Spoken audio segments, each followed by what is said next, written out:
चलिए सीधे रुक कर लेते हैं। हमारी सहयोगी गौरी का जो न्यूज़ रूम से हमारे साथ लाइव जुड़ रही हैं। गौरी, निश्चित तौर पर किसी देश के लिए जो श्रीलंका की हालत हुई है इस वक्त, वो शायद ही कोई देश चाहेगा कि ये स्थिति उत्पन्न हो। वैसे अगर प्रदर्शनकारियों की बात खासतौर पर गौरी यहाँ करना चाहे तो वो एक ही परिवार की जो सरकार है उसी का वो विरोध कर रही है और इसलिए शायद इस्तीफा मांग रही है।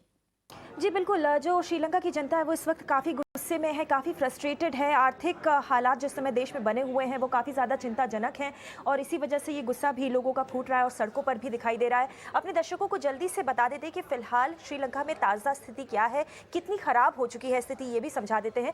सबसे पहली बात अगर हम बताएं आंकड़ों के हिसाब से तो फ़िलहाल श्रीलंका सर तक कर्ज में डूबा हुआ है। अगर बात करें डेट की यानी कि कर्ज की, तो कम से कम 119% उसकी जीडीपी से ज़्यादा इस समय श्रीलंका का कर्ज है। तो आप समझ सकते हैं कि कितने हालात बुरे हैं वहाँ पर। साथ ही साथ जो विदेशी मुद्रा भंडार है श्रीलंका का, उसमें पिछले 2 सालों में काफ़ी ज़्यादा गिरावट हुई है। करीब 70% की गिरावट हो चुकी है, जो कि और भी ज़्यादा श्रीलंका के लिए बुरी खबर है, क्योंकि ये एक ऐसा देश है जो ज़्यादातर चीज़ों के लिए निर्यात पर निर्भर रहता है। इसके साथ ही साथ जो तेल की कीमतें हैं, पेट्रोल और डीजल की कीमतें हैं, उसमें बेइंतहा इजाफा हो रहा है। करीब करीब 40% बढ़ चुकी हैं पेट्रोल और डीजल की कीमतें पिछले 1 हफ्ते की अगर बात की जाए।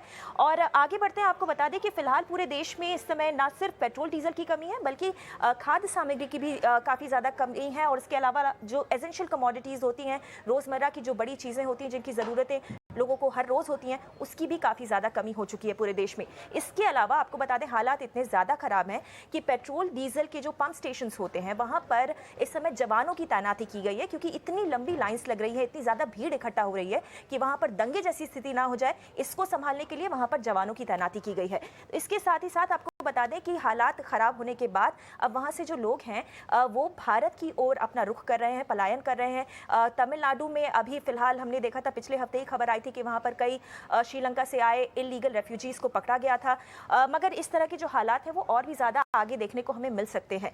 इसके अलावा आपको बता दें कि कैंडी शहर की अगर बात की जाए तो वहाँ पर एक अस्पताल में फ़िलहाल सारी सर्जरीज़ को बंद करना पड़ गया, क्योंकि वहाँ पर पर्याप्त रूप में मेडिकल फैसिलिटीज़ उपलब्ध नहीं थी। और ये सब कुछ इसलिए हो रहा है क्योंकि पैसे की काफ़ी ज़्यादा तंगी इस समय हर जगह देखने को मिल रही है। इसके अलावा पूरे देश में जो स्कूल एग्जाम्स होने थे, जो कि अगले मंडे को होने थे, उसको फिलहाल के लिए अनिश्चितकालीन के लिए स्थगित कर दिया गया है, क्योंकि आपको यकीन नहीं होगा देश के पास इस समय इतने पेपर्स नहीं है कि वो क्वेश्चन पेपर को छाप सके। तो ये कुछ ऐसे तथ्य हैं जो कि श्रीलंका से सामने आ रहे हैं श्वेता, जो कि अपने आप में समझाते हैं कि फिलहाल इस समय हालात कितने ज़्यादा बुरे हैं। अब दर्शकों के दिमाग में ये बात आ रही होगी कि आखिर हालात इतने बदतर हुए कैसे, तो अपने दर्शकों को वो भी बता दें। दरअसल बहुत सारी जो राजपक्षे सरकार की नीतियाँ हैं उनकी इस समय आलोचना हो रही है, खासकर जो आर्थिक नीतियाँ थी वो इस समय सवालों के कटघरे में है। आपको बता दें कि 2019 में राजपक्षे सरकार ने एक टैक्स रेट कट अनाउंस किया था। करीब 15% से उसको घटाकर 8% कर दिया गया था।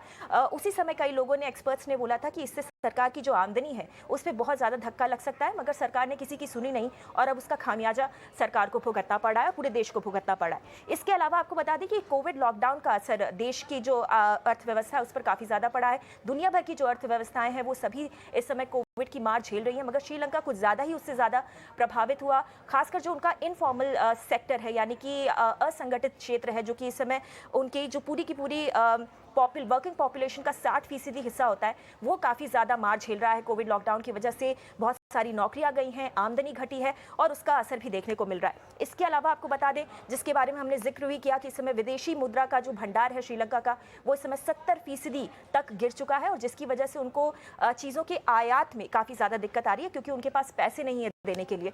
इसके अलावा आगे बढ़ते आपको बता दें कि जो पर्यटन क्षेत्र है, यानी कि टूरिज्म सेक्टर है श्रीलंका का, वो उनकी आमदनी का सबसे मुख्य स्रोत हमेशा से रहा है। मगर लॉकडाउन्स की वजह से, कोविड कर्व्स की वजह से इस पर्यटन क्षेत्र में भी काफ़ी ज़्यादा धक्का लगा है।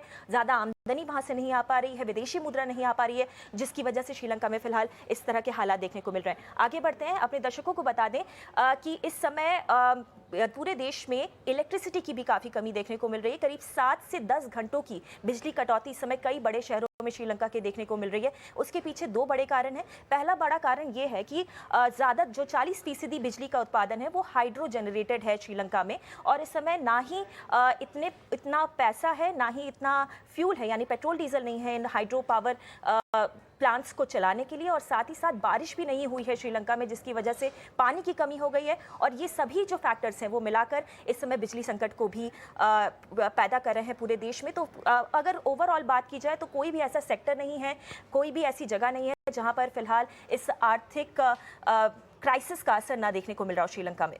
जी जी गौरी, आपका शुक्रिया इन तमाम जानकारी के लिए।